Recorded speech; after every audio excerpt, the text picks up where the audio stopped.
حمدا كثيرا طيبا مباركا فيه كما يحب ربنا ويرضاه. أشهد أن لا إله إلا الله وحده لا شريك له وأشهد أن محمدا عبده ورسوله. Amma ba'd. Jamaah yang dimuliakan oleh Allah Subhanahu wa taala, alhamdulillah kita kembali melanjutkan dars kita, pelajaran kita berkaitan dengan risalah singkat dari seorang alim ulama kita, yaitu Profesor Dr. Abdul Razak Ibn Muhsin Al-Badr hafizahullah ta'ala, dalam kitab beliau Kaifa takunu miftahan lil khair, bagaimana menjadi sebab atau kunci dari kunci-kunci kebaikan. Dan kita telah sebutkan beberapa poin yang merupakan catatan beliau. Sekarang kita masuk ke Al-Amrus Tsalisa Asyarah, pondasi atau bekal yang ke-13 kata Syekh, yang perlu dipahami dan diketahui oleh seorang yang menginginkan sebagai penyebab atau sebagai kunci dari kunci kebaikan. Kata beliau adalah abwabul khairi mutatabi'ah. Dia perlu pahami bahwasanya pintu-pintu kebaikan itu saling berkaitan antara satu dengan yang lainnya. Artinya ketika kita buka satu pintu kebaikan, maka pasti akan terbuka pintu kebaikan selanjutnya. Itu yang disebutkan oleh beliau. Jadi pintu-pintu kebaikan itu mutatabi'ah, saling ikut mengikuti. Sama dengan kejelekan. Ketika seseorang berani melakukan kejelekan, dosa, maksiat, itu pasti disusul dengan dosa dan maksiat selanjutnya.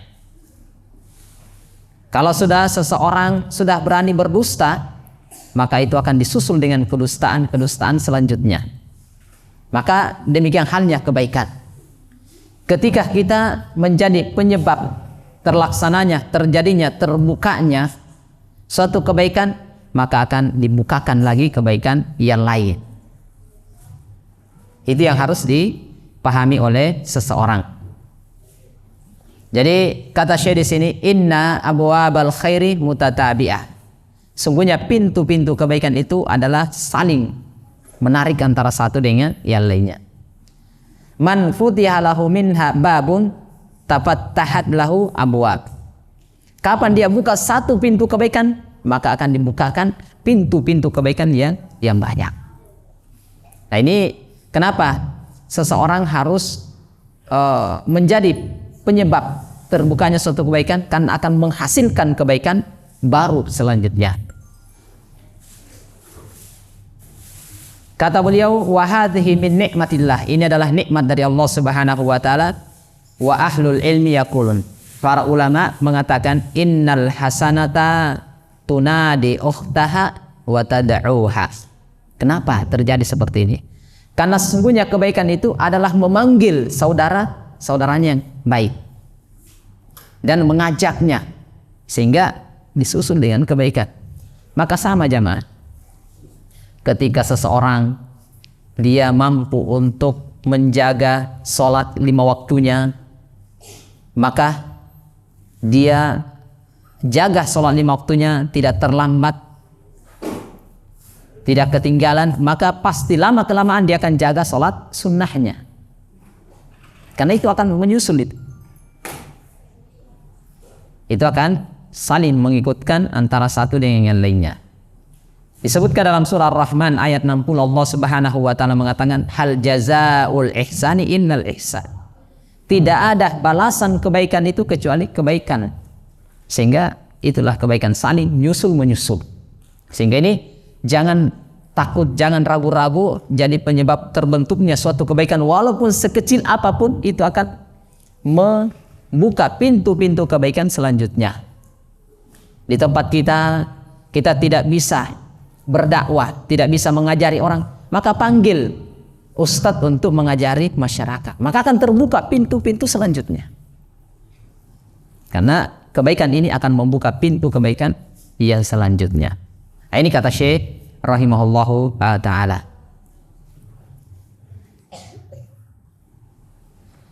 Kemudian disebutkan dalam hadits Abu Hurairah riwayat Imam Ahmad dengan disahihkan oleh Syekh Al-Albani, kata Syekh, dari Nabi sallallahu alaihi wasallam, man fataha ma fataha rajulun baba atiyatin bi sadaqatin aw silatin illa zadahullahu taala biha kathratan.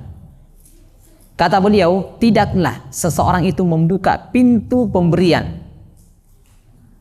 dengan cara bersedekah atau dengan cara silaturahmi, kecuali zadahullahu ta'ala biha kathrah, kecuali Allah akan tambah kebaikan terus. Sehingga jamaah, ketika kita tanyakan sama orang-orang Arab, terutama Arab Saudi, kalau kita lihat daerahnya itu daerah gersan, daerah guru, pegunungan. Tapi kenapa begitu melimpah kebaikan di situ, harta orang, kita lihat bangunannya, masya Allah. Katanya mereka itu punya dua hal yang mereka jaga. Apa itu? Ibadah dan sedekah. Mereka tidak lepasin. Ibadah, sedekah, ibadah, sedekah. Maka akan disusul kebaikan. Kenapa? Mereka semuanya seperti itu. Dia jaga sholatnya, dia jaga ibadahnya, dia jaga sedekahnya. Allah akan tambah, akan berikan, munculkan keberkahan demi keberkahan. Kalau satu orang akan membuka satu, selanjutnya semakin banyak yang melakukan, semakin banyak keberkahan yang bakalan terjadi. Ini jamaah yang dimuliakan oleh Allah Subhanahu wa taala. Maka ini akan memotivasi, mendorong kita untuk berupaya untuk menjadi penyebab terlaksananya suatu kebaikan.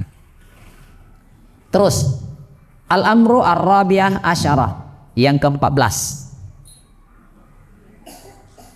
Kata beliau, la tahkiranna ma futiha ala ghairika min abwabil khair. Nah, ini juga salah satu yang bisa menjadikan orang sebagai miftah, kunci dari kunci kebaikan, terlaksananya, tersebarnya kebaikan, adalah jangan meremehkan kebaikan orang lain yang membuka pintu-pintu kebaikan. Yang harus dilakukan adalah bagaimana kita berkolaborasi, bagaimana kita sama-sama bersinergi, bersatu untuk semakin mengembangkan kebaikan itu. Jangan satu mengembangkan, satu juga saling tekan menekan, akhirnya mematikan yang satu ini, tidak bagus. Sehingga di sini disebutkan oleh Syekh, la tahkiranna ma futiha ala ghairik. Jangan kalian remehkan, jangan kalian rendahkan orang yang membuka pintu-pintu kebaikan selain engkau. Dari pintu-pintu kebaikan. Ini kata beliau. Ini sering terjadi jamaah yang dimuliakan oleh Allah Subhanahu wa taala. Ada persaingan dalam dakwah, dalam kebaikan, dalam penyebaran kebaikan. Kenapa tidak saling kerjasama untuk saling membantu? Bukan malah terjadinya persaingan. Kenapa jamaah yang dimuliakan oleh Allah Subhanahu wa taala? Terkadang kita itu berpemikiran sempit. Kebaikan itu harus lewat tangan saya. Kebaikan itu harus lewat saya, tidak boleh lewat orang lain. Nah, ini namanya berpemikiran sempit. Nah, oleh karena itu seorang alim ulama kita namanya Abdullah ibn Abdul Aziz Al-Amri Al-Abid, beliau menulis suatu tulisan kepada Malik, di mana disebutkan dalam keterangan ini, dalam tulisannya beliau mengatakan, innallaha azza wa jalla qasamal a'mala kama qasamal al-arzak. Allah Subhanahu wa taala itu membagi amalan-amalan sebagaimana dia bagi rezeki. Farubba rajulin futiha lahu fis shalah walam tuftah lahu fis shaum. Jadi kata beliau, bisa jadi ada seseorang membuka pintu kebaikan melalui jalur salat, tetapi dia tidak buka melalui jalur puasa. Jadi banyak kebaikan. Wal akhar futilahu fis sadaqah walam tuftah lahu fis siyam. Ada orang yang dibukakan pintu kebaikan, dia mampu memotivasi orang, mendorong orang untuk bersedekah, tapi tidak dari sisi puasa. Dan begitu seterusnya. Sehingga kata beliau, wa nashrul ilmi wa ta'limihi atau wa ta'limuhu min afdal a'mal albir. Ini sehingga yang terbaik adalah yang bisa menyebarkan ilmu, bisa mengajar, bisa menjadi sebab terbukanya kebaikan. Nah, inilah kebaikan yang paling afdol. Dan telah kita ingatkan ya, akan berbeda halnya antara orang yang mengamalkan untuk dirinya sendiri dan dia mengamalkan sekaligus kebaikannya untuk orang lain. Itu akan berbeda. Semakin banyak yang mengambil manfaat, maka semakin besar pula pahala yang akan dia dapatkan. Sehingga disebutkan dalam keterangan hadits Abu Darda, diriwayatkan oleh Imam Ahmad, disahihkan oleh Syekh Al-Albani rahimahullahu taala, beliau mengatakan, fadlul alim alal abid ka fadlil qamari lailatal badr ala sairil kawakib. Keutamaan orang alim dibandingkan dengan ahli ibadah, jadi dia perumpamakan ya, beda antara ahli ibadah dengan orang alim. Kata beliau, keutamanya ka fadlil qamar lailatal badr, seperti bulan purnama di malam hari dengan bintang-bintang yang ada. Kira-kira ketika jadi bulan purnama, bintang itu bersinar atau tidak? Bersinar tapi redup, kalah dengan bulan purnama. Maka orang yang punya ilmu itu seperti bulan purnama, orang yang ahli ibadah seperti bintang. Itu perbedaannya. Kenapa? Karena dengan ilmunya ini banyak yang manfaatkan. Maka ini menyebabkan kita harus lebih semangat untuk itu. Kemudian selanjutnya kata beliau, al-amru al-khamisa asyarah, kiat yang ke-15. Kata beliau, mudawatun nafs. Nah, ini juga, ini yang paling berat. Kata beliau, wa huwa amrun azimun jiddan. Ini perkara yang paling berat, adalah mengobati diri. Biasanya kita ada dengki, hasad. Ini salah satu yang menghalangi terbukanya kebaikan melalui tangan kita, karena kita punya penyakit dengki dan hasad. Ini harus dibuang jauh-jauh ini. Ini berkaitan dengan penyakit iri, dengki dan hasad. Ini ya, jadi ini harus dibuang penyakit-penyakit dalam hati untuk menjadi miftahul khair. Ini harus dijauhkan. Itu dibuang jauh-jauh. Iri, dengki, hasad, sombong, semuanya harus dibuang jauh.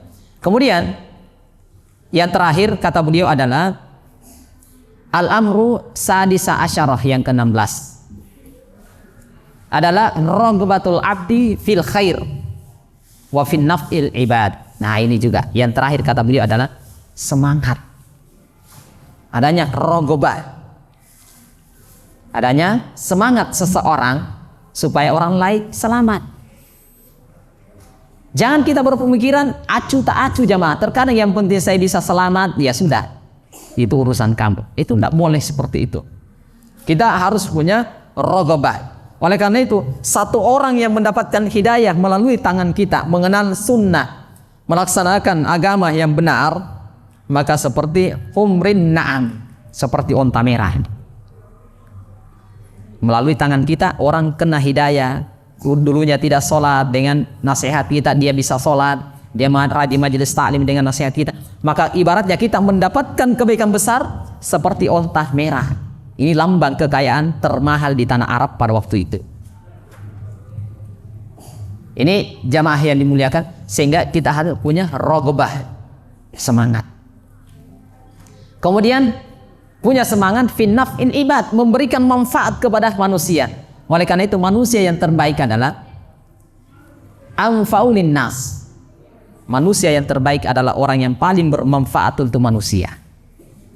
Nah, ini jamaah yang dimuliakan dan dirahmati oleh Allah Subhanahu wa ta'ala. Maka hendaknya ini yang kita jamaah harus punya semangat.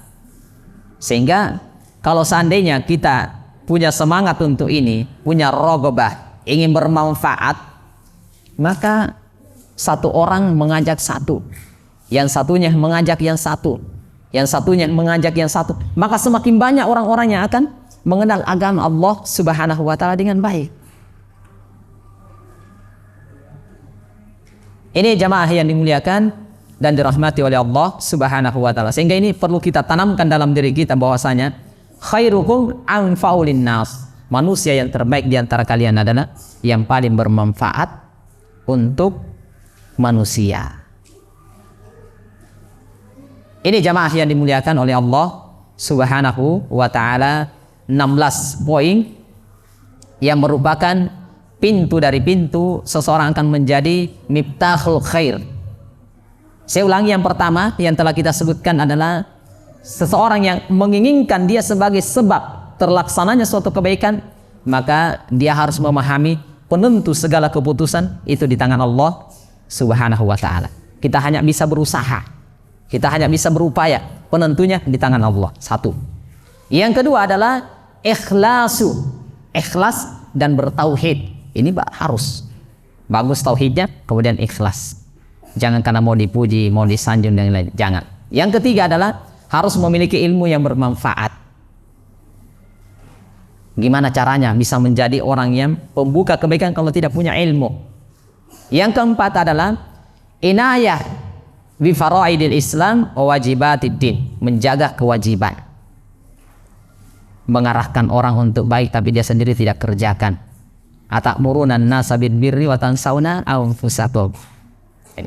Kemudian selanjutnya yang kelima adalah mujahadatun nafs ala bu'di minal atham. Harus menjauhi perbuatan-perbuatan maksiat. Yang keenam adalah doa.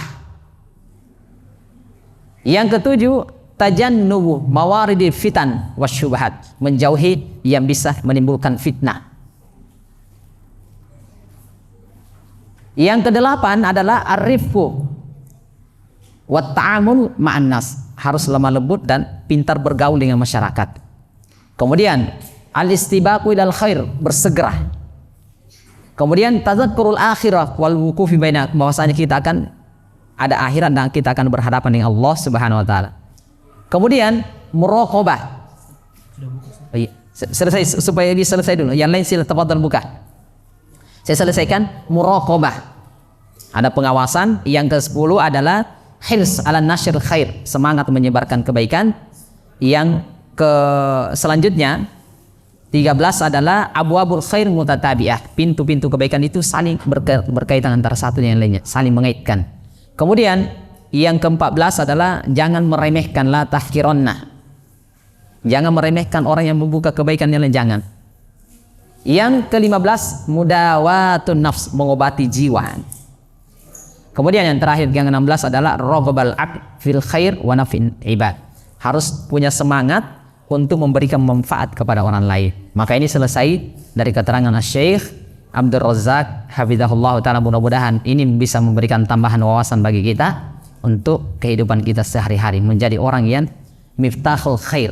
Wallahu ta'ala bissawab. Saya kira ini wallahu ta'ala bissawab. Subhanakallahumma rabbana wa bihamdik, asyhadu an la ilaha illa anta astaghfiruka wa atubu ilaik. Assalamualaikum warahmatullahi wabarakatuh.